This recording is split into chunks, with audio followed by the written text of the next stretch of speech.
A'udzu billahi minasyaitonir rajim. Qala al-mu'allifu rahimahullahu ta'ala wa nafa'ani bi dzikrihi amin. Faslun fi tasyarruf al-ahwal bi asbabiha wa muta'alliqatiha. Pasal tentang kemuliaan ahwal karena sebab dan kaitannya. Ahwal itu tahu apa ahwal kemarin? Kondisi ruhaniyah yang cemerlang, kondisi ruhaniyah yang lagi naik bagus-bagusnya, itu kondisi ahwal ya. Maka mulia kalau kita dalam kondisi ahwal ya. Fal mahabatu afdalu minal mahabbah. Fal mahabah afdalu minal mahabbah. Sikap takjub sekaligus takut penuh ta'zim kepada Allah atau disebut mahabbah. Mahabbah apa? Takjub ya, dan takut penuh ta'zim kepada Allah Subhanahu wa taala, itu disebut dengan mahabbah. Lebih utama daripada cinta. Nah, cinta itu mahabbah. Beda tuh mahabbah dengan mahabbah. Mahabbah adalah takjub dan takut patuh ta'zim kepada Allah Ta'ala. Sedang mahabbah cinta. Li'annaha nasya'at an ma'rifatil jalal wa ta'allaqat bidzati was sifat. Karena mahabbah tumbuh setelah mengetahui keagungan Allah dan berkaitan dengan zat dan sifat-sifatnya. Wa yaliha al-mahabbatun nasiyah an ma'rifatil jamal li'annaha nasya'at an ma'rifatil jamal. Setelah mahabbah adalah cinta atau mahabbah yang tumbuh karena mengenal keindahan Allah. Al-jamal ya, indah itu. Wa yaliha al-mahabbatun nasiyah an ma'rifatil in'ami wal ifdal. Dan berikutnya cinta yang tumbuh karena mengetahui pemberian nikmat dan karunia-Nya. Nah, yang pertama itu apa? Mahabbah ya. Yang pertama itu kemuliaan ahwal karena sebab dan kaitannya, yaitu yang pertama adalah ahwal. Ahwal itu kondisi apa? Ruhaniyah yang lagi tinggi, yang lagi cemerlang. Ibaratnya imannya lagi naik, pengennya ibadah, pengennya melakukan ketaatan dan lain-lain. Itu kondisi ahwal ya. Itu karena apa? Karena kita takjub, karena kita ta'zim, karena kita takut. Dari mana tumbuh perasaan mahabbah? Dari kita mengenal zat dan sifat-sifatnya. Nah, ya. Mahabbah tumbuh karena kita kenal keagungan Allah. Ya, kita kenal kebesaran Allah. Ya, kita kenal kekuasaan Allah. Ya, kita tahu Allah itu zat yang paling sempurna, makanya kita kagum ya. Harus ditumbuhkan itu mahabbah. Apa yang lebih baik dari Allah? Tidak ada ya. Maka kalau kita takjub, kita senang dengan seseorang ya, atau dengan makhluk, maka jauh sekali dengan zat dan sifatnya Allah. Nah, itu direnungin, nanti tumbuh rasa mahabbah kita kepada Allah. Belajar kebesarannya Allah, tentang kuasanya Allah dan segala macamnya, maka itu mahabbah tumbuh.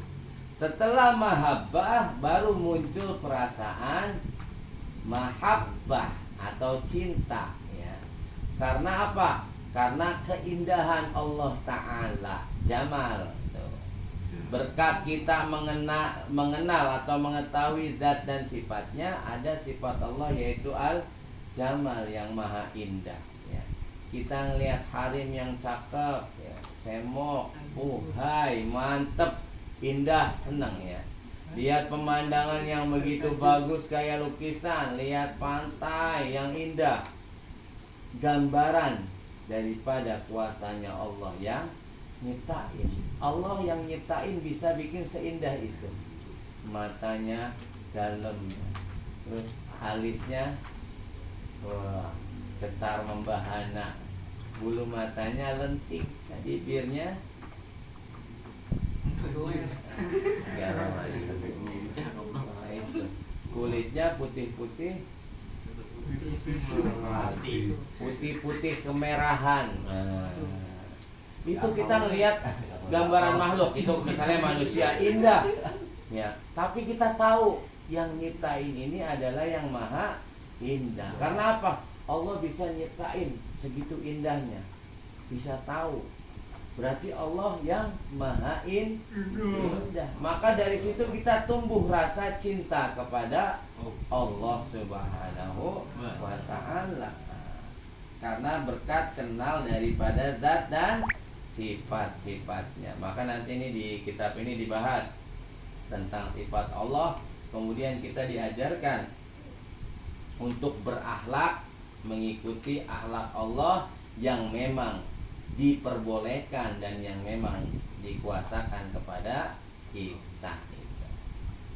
Ada juga sifat Allah yang nggak bisa dicontoh, yang nggak bisa ditiru. Kemudian lanjut, summa at-tawakkulu di anna man sya'ahu mulahadhatut tauhid bil af'al. Kemudian tawakal karena ia tumbuh setelah mengenal keesaan perbuatan Allah.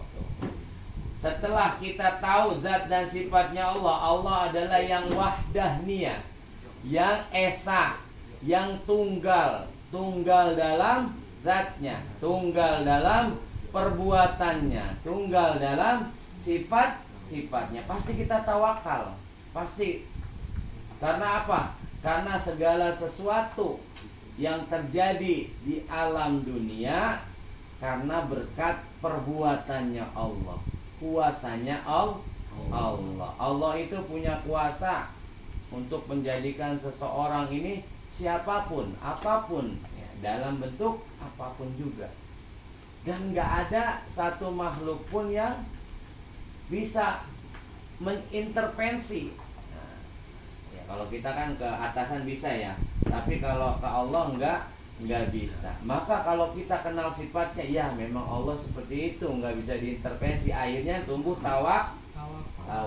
Kita udah ikhtiar, bangun pagi, subuh nggak tidur lagi, wah kerja berat deh pokoknya segala macam, tapi hasilnya tidak seperti apa yang kita harapkan misalkan.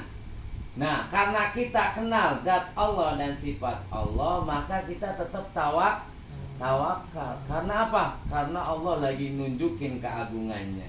Nah, Allah lagi nunjukin keesaannya. Walaupun keringat ente keluarnya jadi darah, walaupun tenaga ente sampai patah-patah tulang, kalau Allah berkata enggak.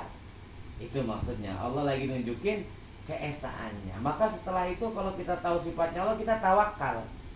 Ikhtiarnya kita adalah sebagai bentuk daripada bukti penghambaan kita kepada Allah, dan juga bukti syukur kita udah diciptain. Nah ya, itu tumbuh rasa tawakal itu ya, karena kita kenal sifat Allah. Soalnya nggak mungkin kalau kita nggak kenal sifat Allah, nggak mungkin. Pasti orang, lah lu udah bangun pagi, udah ngerjain ini, udah ngerjain itu, masa nggak kaya? Masa nggak ini? Nggak mungkin. Nah, kalau kita memang sifatnya mungkin wujud, ya mungkin ada dan mungkin enggak. Tapi Allah mutlak yang wujud dan yang bisa mewujudkan. Kalau kita nggak bisa mewujudkan, udah kerjain kita mah ikhtiar aja maksimal. Karena kita kenal, nah ya, kenal sifat Allah. Yang apa tadi? Yang wahdaniyah. Apa wahdaniyah? esa. Esa dalam zatnya, esa dalam perbuatannya, esa dalam sifat-sifatnya. Kayak Bang Tangguh dilahirkan dari bapaknya siapa misalnya? Dari ibunya, apa bisa milih? Tidak bisa kan? Kenapa Bang Tangguh nggak lahir nggak jadi Bang Edi kan gitu? Seperti itu. Kenapa Bang Edi nggak lahir jadi Bang Kiki kan gitu? Nggak bisa kita milih itu ya Bang. Tetapi itu keputusan mutlak dari Allah. Apakah orang tuanya pernah ngajuin, ya Allah kasih anak saya yang kayak Bang Edi, yang kayak Tangguh? Nggak pernah. Tahu-tahu lahir baru, pas gedenya baru tahu, pas kecilnya baru tahu. Malah kadang-kadang orang tua, anak saya kayak Kiki lagi, gitu ya. Gitu. Karena nggak bisa dia. Kalau orang tua juga bisa apa? Bikin proposal ke Allah, bisa intervensi, ya Allah anak saya keluar kayak Al Ghazali dong, atau kayak Batman dong. Batman yang punya Kan selalu jadi iya Superman, benar, no? bisa biar jadi pahlawan super maksudnya gitu. Maksudnya itu. Polisi dong. Rokok super. Ya, biar jadi apa tadi, Batman, Spiderman ya, Septic Tank Man. Ya. Septic tank. Septic tank. Nah seperti itu ya. Jadi kita nggak bisa ya. Nah kalau kita kenal tuh, kenalin sifat Allah. Maka kalau lagi kita ikhtiarnya bukti bahwa kita mengaku hamba kepada Allah. Bukti bahwa kita butuh Allah Ta'ala. Tapi untuk hasilnya ya pasti tawakal, karena Allah punya sifat wahdaniyah. Nah, kemudian tsummal khauf warraja, kemudian takut dan harap. Kalau udah tahu juga sifat Allah, zatnya Allah, maka muncul perasaan khauf. Apa perasaan takut? Karena Allah maha menghitung nanti. Allah nanti maha mengazab. Allah nanti maha menimbang. Allah nanti maha menjadi saksi kita. Kita takut di situ karena udah dikasih tahu Kanjeng Nabi. Ente dilahirin, dikasih kewajiban, ninggalin kewajiban, maka Allah ntar yang hitung-hitung. Allah hitung-hitung di situ. Wah, ini Allah punya sifat Al-Jabbar yang hitung-hitung. Bahaya di sana. Amal boro-boro, kewajiban kita masih ditinggalin, boro-boro mau plus, ya kan gitu. Dosa dengan amal perbuatan minimal balance lah. Kita muncul khauf. Terus muncul Allah nyiptain neraka, yaitu untuk menyiksa orang-orang yang melalaikan kewajiban, orang-orang yang nggak mengakui Allah sebagai Tuhannya. Terus neraka itu dibikin sedemikian rupa ya. Yang apinya dunia ini dari tetesan-tetesannya neraka itu, air netes, tetesan, terus mencal kan itu yang mental ya. Nah tetesannya itu tetesannya lagi, itu apinya. Dan itu udah berapa kali tetesannya, kemudian direndam dulu itu sebelum api dari dunia, api yang ada di dunia, nah itu dari neraka, itu dari tetesannya, tetesan api neraka, kemudian direndam dulu beribu-ribu tahun, baru dikasih ke alam dunia. Nah, apa kabar kalau kita di sana? Maka muncul rasa khauf, ya, enggak sholat, ya, terus minum khamr, nanti perutnya pusernya nyampe tanah. Kita bisa ngebayangin itu khauf, takut kita, karena Allah maha mengazab. Itu salah satu sifatnya Allah ya. Di asma'u wa sifat, yang asma'ul husna yang 99 itu ada Allah maha mengazab, maka kita takut. Kemudian waraja dan harap. Harap ini muncul karena apa? Karena kita tahu juga sifat Allah, yaitu Allah yang Rahman dan Allah yang Rahim. Yang kita nggak minta Allah kasih. Ya, diam aja juga Allah kasih. Maka di sini muncul harapan kita kepada Allah Ta'ala. Ya Allah, dengan zatmu, dengan asmamu Rahman dan Rahim, yang makhluk tidak minta pun engkau kasih, apalagi hamba yang ikhtiar, yang berusaha untuk mendekatkan diri kepada engkau. Ya Allah, hamba punya hajat, sekiranya engkau ridho maka kabulkan hajat hamba ya Allah. Nah gitu doanya ya. Doanya pakai kalam Allah lagi. Itu bukan dari proposal kita ya. Tapi ya Allah, engkau adalah zat yang Rahman, yang Rahim, yang seluruh makhluk aja engkau berikan tanpa minta. Bahasanya gitu. Apalagi yang meminta.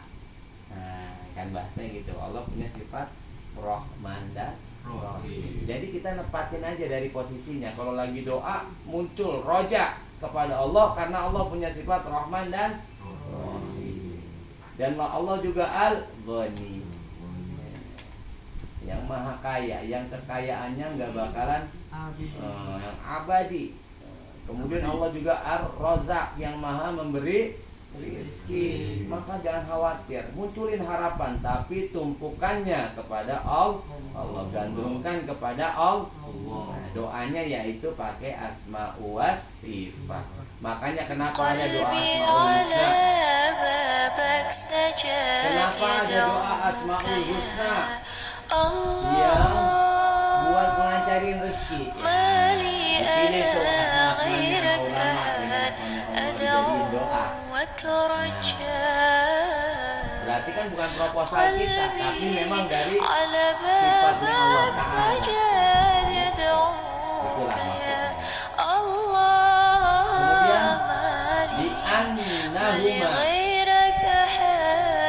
nasyi'a an-mulahadatul khair wa syarri wa ta'alluqatihima. Karena keduanya tumbuh setelah mengenal kebaikan dan keburukan serta kaitan keduanya. Lakinnahuma syarafa min jihati ma'rifati qudratillah alaihima. Akan tetapi keadaan takut dan harap itu mulia dilihat dari sisi mengenal kekuasaan Allah atas kebaikan dan keburukan. Itla yurja man ya'jizu anil khair. Karena siapa yang tak mampu memberi kebaikan tidak bisa diharapnya. Karena siapa yang tidak mampu memberi kebaikan tidak bisa diharap. Kalau Allah yang maha memberi, ya maka Allah bisa diharapin. Kalau manusia nggak bisa ya. Ente mau gimana nggak bisa, maka ngarepinnya lain. Manusia jadiin sababiyah, wasilah. Tapi itu tidak lepas daripada takdirnya Allah Ta'ala. Wala yakhafu man la yaqdiru 'ala dhair. Dan siapa yang tak kuasa menimpakan mudarat tak akan ditakuti. Tuh ya. Itu jadi kenapa kita kepada Allah harapannya? Karena Allah tadi Rahman dan Rahim, yang minta aja, yang nggak minta aja dikasih. Nah ini satu lagi, kita kenapa takut kepada Allah? Karena Allah mampu menimpakan kemudaratan buat kita ya. Mampu Allah mengazab kita, mampu Allah mensiksa kita, mampu Allah melakukan apapun kepada diri kita. Maka muncul perasaan khauf, yaitu takut. Kemudian itu tadi pasal ahwal karena sebab dan kaitannya. Sekarang faslun fi bayanin rattabal wasaili wal asbab, ya, pasal tentang tingkatan wasilah dan sebab. Lil wasaili ahkamul maqasid. Bagi wasilah berlaku hukum tujuan. Nah, wasilah itu punya maqasid ya, punya hukum tujuan. Wa in kanat kulla maqsudiha fil fadail, sekalipun semua tujuannya untuk keutamaan. Fal wasailu ilal hasan hasanah.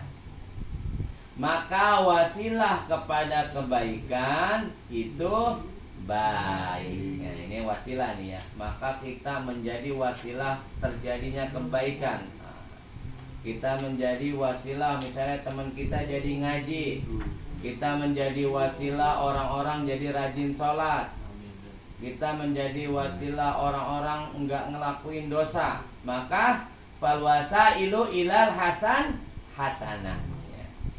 Wasilah kepada kebaikan itu baik, maksudnya itu. Jadilah diri kita menjadi wasilah sebab kebaikan, maka diri kita akan jadi baik. Wa ilal qabihah. Wasilah kepada keburukan itu jelek. Itu qabih, itu jelek atau itu buruk. Seperti tar aja sholatnya males, kalau nggak ada azam, ya beda nih, bedain. Kalau nggak ada azam, nggak ada ilat, nggak ada tertentu, terus ngajinya lah, ngaji aja lah, ribut dulu. Terus yang wajib-wajibnya males, terus ngeracunin orang, jadi kompor lah, ngajilah, ngaji, ini mau males nggak usah ngaji. Maka itu jelek ya. Wa ilal qabihah. Wa ilal qabihah. Nah, ya, wasilah kepada kejelekan maka jelek. Jangan sampai tuh ya. Woi, malam minggu nih kuy ya. Woi, bokul lah ya. Bokul, terus apa lagi? Malam minggu. Amer. Ekstrim dan ini masih ingat aja. Tuh masa lalu dan ya. Nah, misalnya gitu, jadi wasilah itu. Terus dia masih melakukan sampai saat itu, maka kita tetap terhitung wasilah sababiyah. Nah, orang itu berbuat maksiat, maka itu yang disebut dengan dosa jariyah. Nah, amal jariyah, dosa pun ada dosa jariyah. Nah, itu. Makanya diimbangin, ajakin sekarang nih, ayolah sholat, ayolah deres, ayolah wirdul latif, ayolah mutolaah. Jadi buat ngelawan dulu dosa jariyah kita. Bukan mungkin kalau udah kita jalan begitu tiba-tiba ketutup. Ya, Allah karena Maha Al-Ghafar, Al-Ghafur.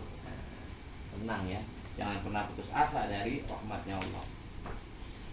Wa afdalul wasaili ma adda ila afdalil maqasid.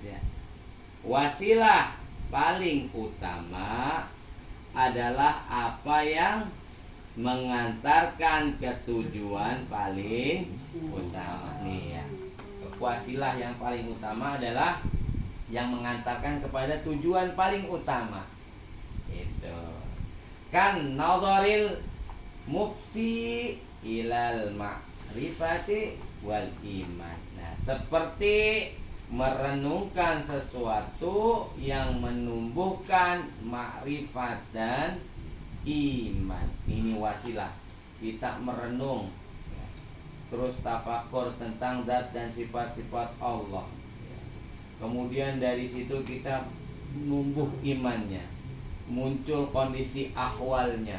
Nah, itu merenungnya sebab wasilah baik. Ayo Bang Tangguh kita mutolaah ayo. Apa-apa Syajaratul Ma'arif misalnya.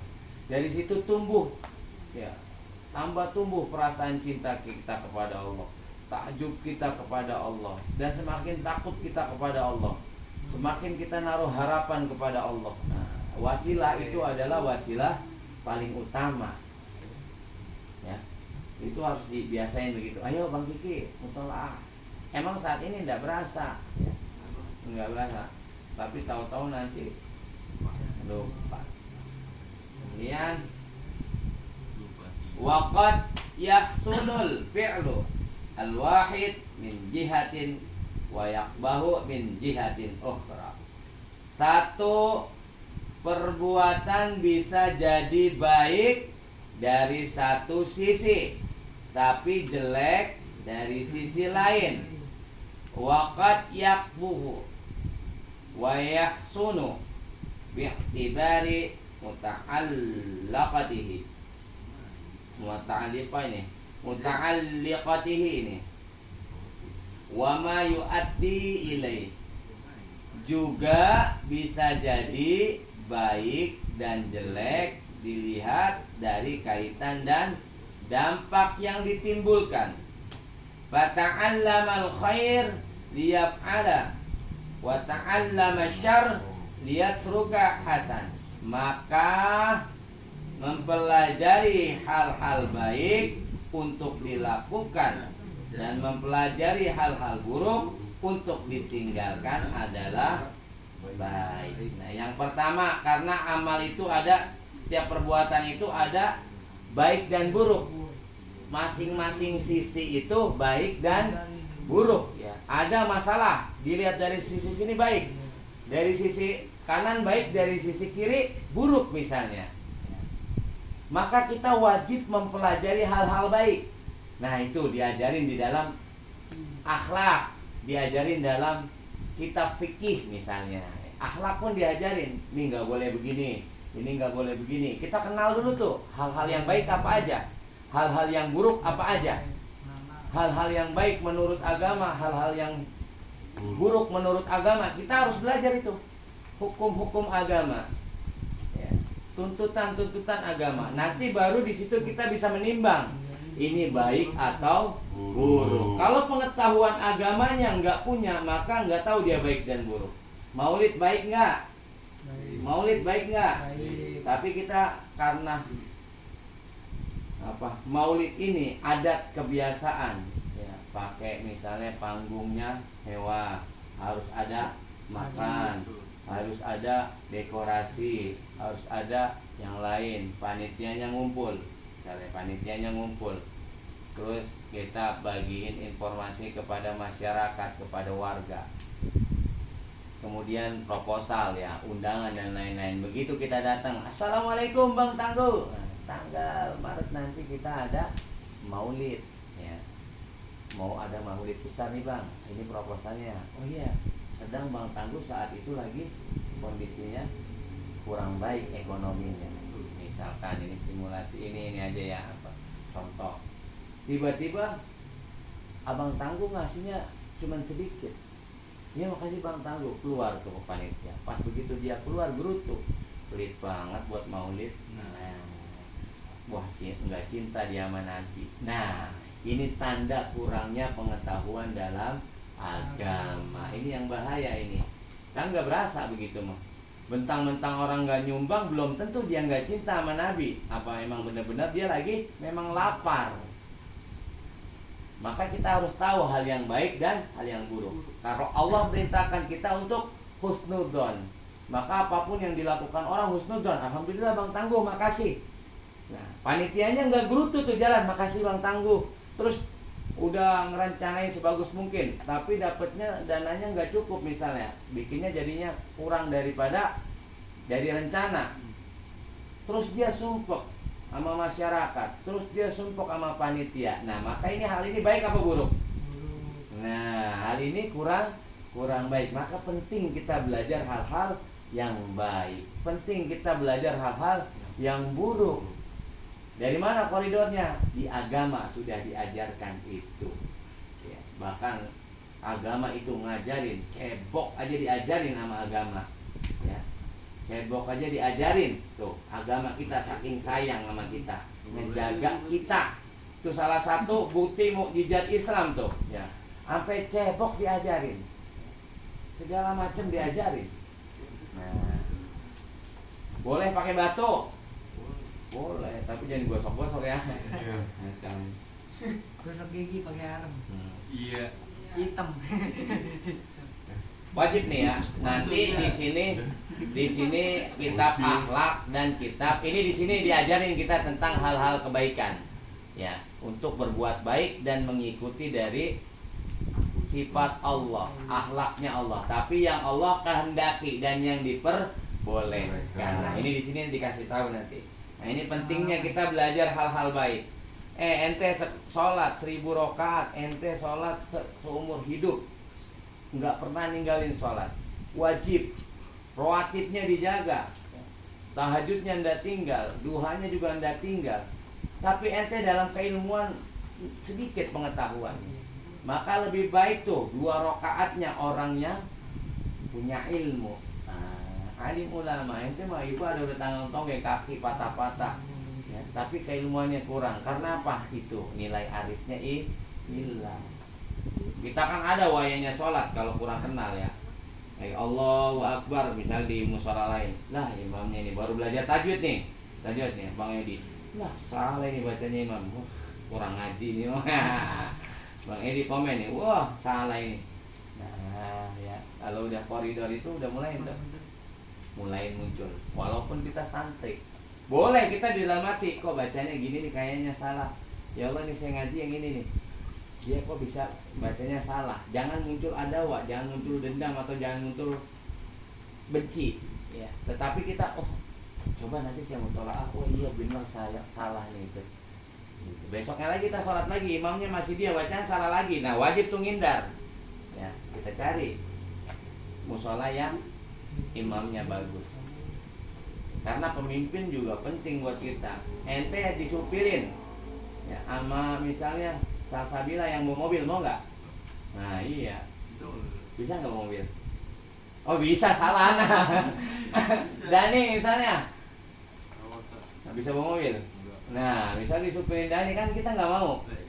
Nah besok kita sholat. Nah itu tuh sholat dimanapun. Kalau lagi musafir nggak apa-apa ya. Tapi kalau di tempat misalnya satu kita mau sholat di sini nih. Wah ini imamnya sekali salah nih. Besoknya kok bacanya begitu ya. Kita benar-benar buka nih. Wah salah dia bacanya. Besoknya masih begitu. Nah sedang kita nggak kenal, itu hindarin kita. Hindarin tuh. Lama sama ente mau ibadah dipimpin masih yang salah terus. Tapi jangan diungkapin ya. Imam salah bacaannya. Kecuali ente bangun chemistry dulu. Bangun hubungan baik supaya ngaji. Jangan langsung ditegur, nanti ribut ya. Gitu. Hindarin, kalau itu harus dihindarin. Milih pemimpin tuh. Pertama dalam sholat. Kemudian apa lanjutnya? Wa ta'allamu madahibil kuffar raddi alaihim hasan. Mempelajari berbagai pemikiran orang-orang kafir untuk menentangnya adalah hasan, baik. Li'adaihi ila apa ini? Ibtali madahibihim ya. Karena mendorong untuk membatalkan pendapat mereka. Ente boleh belajar tuh kalau udah ada basic ya. Ini mah tajwid belum kelar, Quran belum lancar, udah belajar agama lain lah, jangan itu nanti intinya yang goyang sendiri. Kecuali memang lingkungan kita menuntut seperti itu ya. Darurat ada saudara atau apa yang kristenisasi lah bahasanya, yang promen agamanya terus di dalam lingkungan keluarga kita. Nah kita itu kifayah, wajib buat kita, wajibnya kifayah belajar tentang hujah mereka. Oh Tuhan mereka Trinitas nih 3. Ente belajarin tuh, kalau Tuhan kita mah yang wahdaniyah, yang esa. Kalau dia kan Tuhannya Tuhan Bapa, Tuhan Anak, sama Roh ya. Itu kalau kemarin misalnya nyiptain Dedi, itu keputusannya siapa ya? Nyiptain Kang Edi, keputusannya mungkin berantem bertiga, akhirnya jadi Kang Edi ya. Nah itu kan aneh ya, Tuhan aneh. Tuhan masa musyawarah ya, masa Tuhan harus rembuk. Ada Tuhan 3 repot, yang satu bolehin ngerokok, yang satu ngelarang, yang satu biasa aja. Ente menurutin yang mana? Nah, iya, repot. Maka Tuhan idealnya satu. Yang satu wajibin sholat subuh 2 rakaat, yang satu wajibin 4 rakaat. Mau ikut Tuhan yang mana? Dua-duanya ada hukumannya, repot. Maka Tuhan itu idealnya wajibnya satu. Bagus. Maka dari situ aja pemahamannya udah aneh ya. Walaupun mereka nggak ngakuin sebenarnya itu satu. Trinitas atau Tritunggal itu satu. Ya kalau satu katakan satu aja. Kalau kita Allah satu ya. Tapi sifat-sifat Allah kita belajar banyak. Karena apa? Buat kita kenal dengan Allah Ta'ala. Orang sifat kita juga banyak, benar nggak? Sifatnya kayak Dani sifatnya lemah lembut, kalem ya kan. Terus sopan, Rajin menabung, tidak sombong. jagoan lagi pula pintar ya, kayak gitu. Nah kayak gitu ya. Kalau kita Allah satu, cuman ulama nulis dari Al-Quran dan Al-Hadis dikumpulin tuh. Kalam Allah sendiri dikumpulin. Nah, aku adalah yang maha pengampun, tuh kan Allah juga, maka dinamain Al-Ghafur. Aku adalah yang maha memberi rizki, maka dinamain Ar-Razzaq. Aku adalah yang maha kaya, maka dinamain Al-Ghani. Itu ulama dari Quran dan Hadis. Boleh ya kalau mau belajar tentang keyakinan lain, tapi untuk membatalkan keyakinan mereka. Dan kalau memang kondisi kita memungkinkan, memang darurat nih di lingkungan ya, misalnya Bang Tangguh nih ya promoin mulu, saudaranya promoin kristenisasi lah gitu, maka kita sedikit belajar buat batalin pendapat mereka, karena jaga keluarga kita. Tujuannya adalah jaga keluarga kita. Wa ta'allamu as-sihr liya'mala bih qabih, ya, mempelajari sihir untuk dipraktekkan itu jelek. Nah, sihir itu ada dari zaman Rasulullah, dari zaman sebelum Rasulullah udah ada sihir. Nah, tapi kalau kita belajar sihir buat dipraktekin nggak boleh ya. Nah, ini nggak boleh belajar sihir buat dipraktekin. Misalnya batu panas, kan dulu ada tuh ya, batu dipegang panas lah, terus apa lagi tuh, telur terbang lah, terus apa lagi tuh, dan Pensil sihir bisa yang- goyang, Hah? Ustaz. Pensil Terus bisa megang goyang. hijab, megang apalah dikasih buat amalan dan lain-lain. Nanti itu jangan, itu rentan dengan sihir ya. Sama kalau sekarang tuh apa bahasa kita tuh Bekasi tuh telu, nah sama itu sihir telu. Dulu apa, Bos? Telu 3 ya. Telu itu santet. Oh, Santet. Tahu santet? iya. Ya orang yang nggak tinggi. Itu Wah. Telu itu santet ya. Butet. Nggak suka tapi pakai sihir. Kalau zaman dulu sihir. Nah, bahkan Nabi pernah disihir, ditelu lah, disantet. Nah, maka penangkalnya 2 surat tuh, An-Nas dan Al-Falaq. Boleh ya belajar sihir ya? Boleh nggak? Nggak boleh kalau buat dipraktekin. Kemudian liadaihi mana tadi sih? Wa ta'allamuhu liyufarriqa bainahu wa bainal mu'jizat ya. Tapi mempelajari untuk membedakan antara sihir dan mukjizat itu boleh. Nah, kalau kita sekarang tuh maunat ya, pertolongan, karomah. Kadang-kadang kita misalnya ada orang yang Mau begal misalnya. begal mah fisik.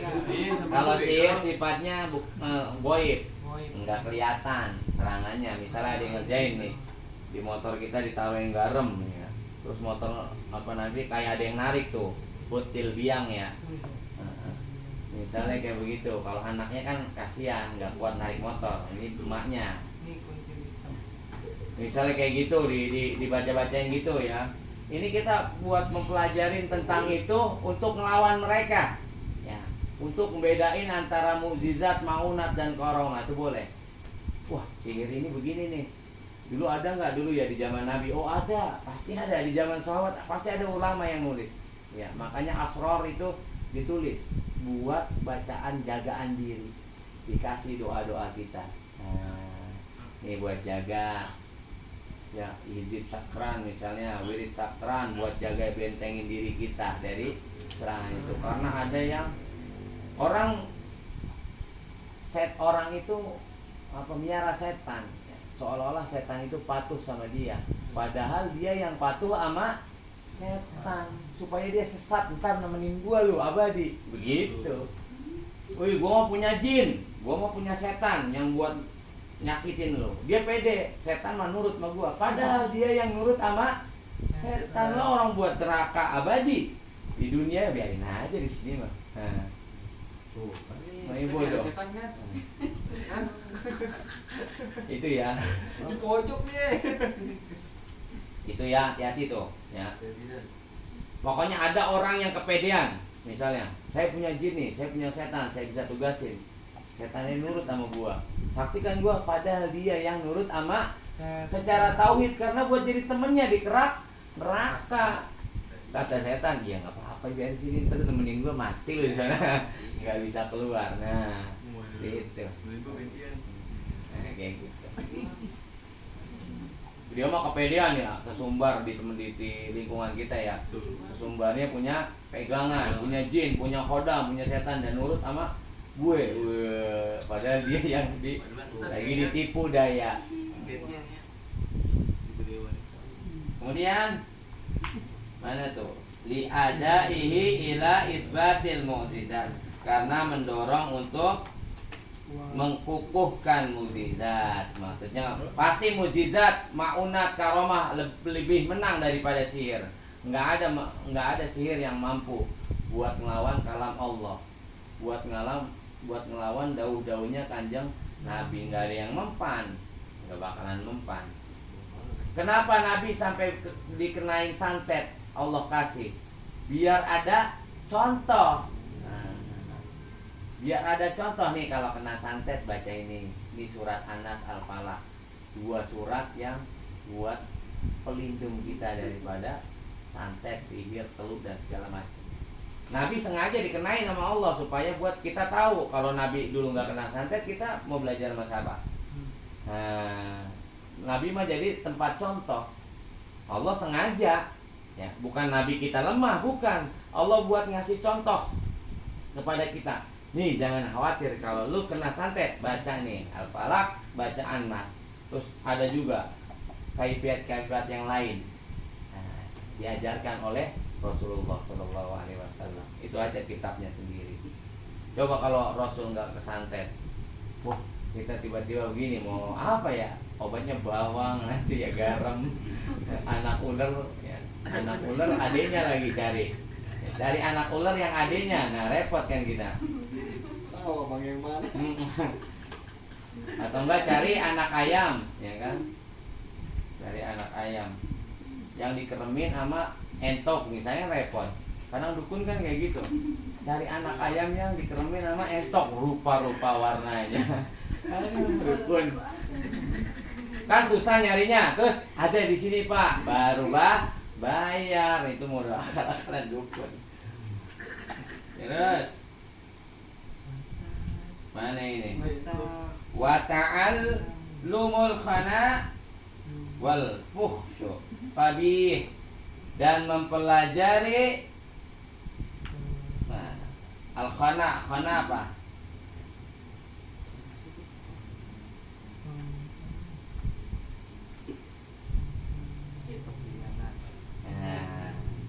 Pelajari apa? Pengkhianatan dan kekejian itu jelek.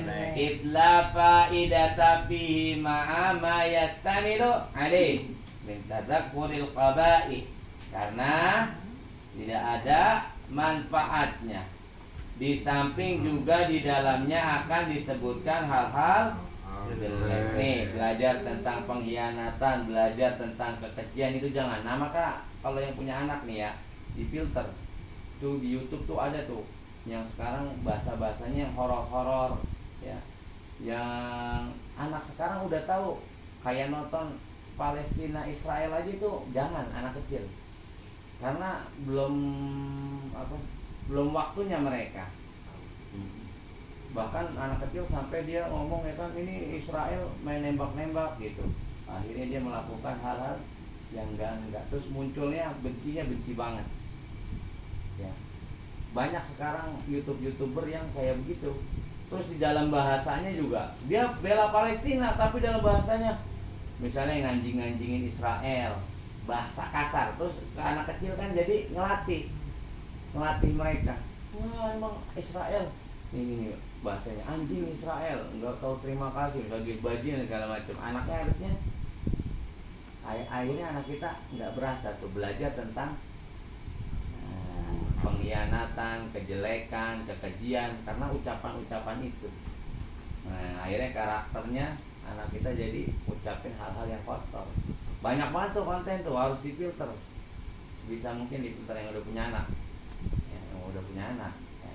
Khususan itu. Atau ente punya keponakan atau ente punya adik yang masih memang belum wayanya buat tahu itu. Pun kita sama, ya. Kenapa sekarang banyak perselingkuhan? Kenapa sekarang banyak penipuan? Kenapa sekarang banyak hal-hal kejahatan? Karena film-film juga yang beredar, film semua tentang yang jelek. India pengkhianatan, drama Korea perselingkuhan. Itu nggak terasa kita kedidik, ya, nggak terasa kita kedidik. Ih, enak tuh selingkuh kali. Ini cowoknya begitu selingkuh, gua juga mau. Awalnya begitu, awalan, ya. Awalan. Terus dari situ banyak yang nggak faedah. Boleh kalau buat hiburan, anak mah buat sekali-kali, karena kita udah ada wadahnya nih ya. Tapi jangan dipelajarin. Bahkan kita kan mengumpatnya menghujat maksudnya. Wah, mau dia nih kurang terima kasih, cewek kurang mau terima kasih ya udah nonton. Tapi kita kesel. Nah itu kan ada manfaatnya nggak?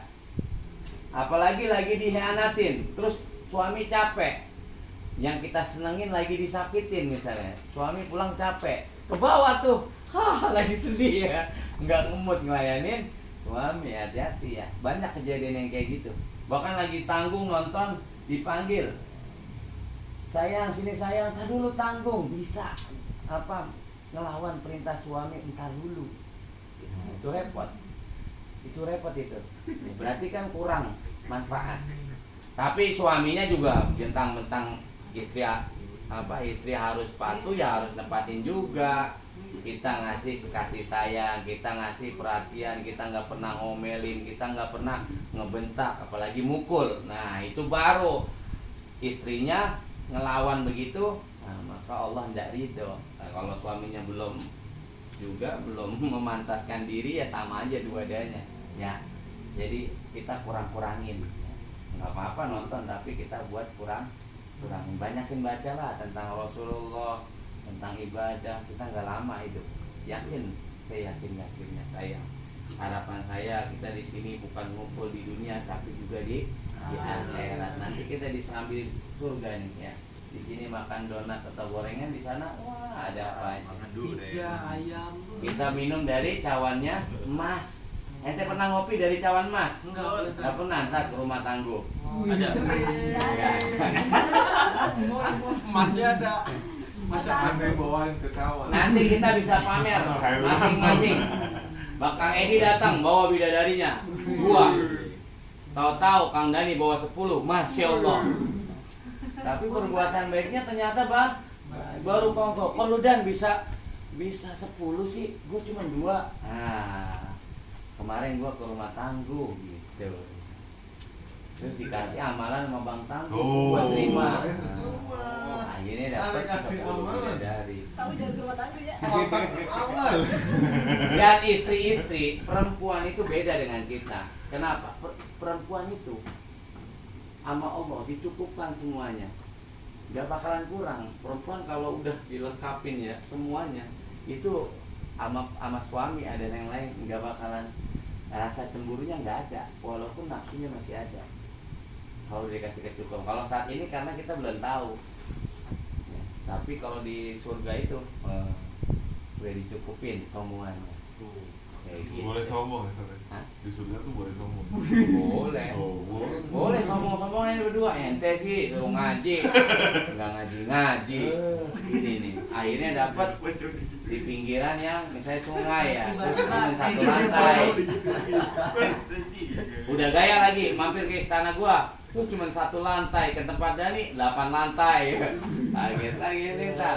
Ente sih suruh ngaji. Surga itu kita nanti masing-masing disiapin istana. Di setiap istana itu ada bidadari.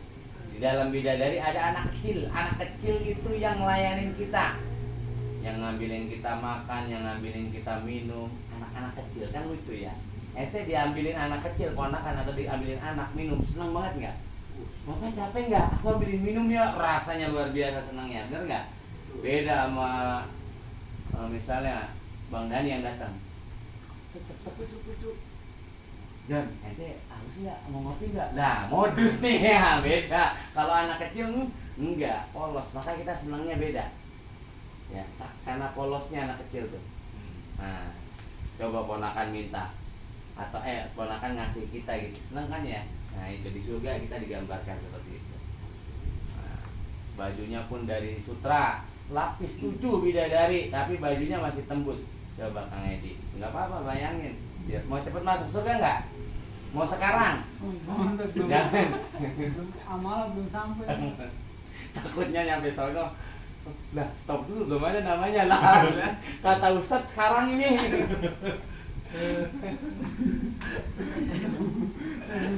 Udah ya. Amal masih Nah, dihitung ini Pak Ustaz. Masih dihitung amal. Tadi sampai Wa illa wa pokoknya kita berupaya sebisa mungkin, semaksimal mungkin ya untuk jaga ibadah kita. Terutama ngaji jangan tinggal. Karena di sini poinnya. Apapun nilai ibadahnya, pengetahuan yang lebih utama. Sampai sini ada pertanyaan? Udah cukup ya? Cukup ya? Cukup Bang Tangguh? Masih haus. Ini kan Terus di mutolaah belajar, dilancarin bacanya ya. Ini kan udah halaman 13 tuh, banyak tuh. Lagi iseng baca, sampai nanti bacanya cepat. Bisa. Nanti pemahaman Allah kasih pasti. Asal ada upaya kita. Allah menepatin janji. Ini jangan dibaca tiap Sabtu doang. Gitu. Karena ngaji. Tapi mending sih. Padahal nggak sama sekali. Udah ya, cukup ya? Cukup ya? Kurang lebihnya maaf. Wallahul muwaffiq ila aqwamit thoriq. Assalamualaikum warahmatullahi wabarakatuh. Waalaikumsalam warahmatullahi wabarakatuh.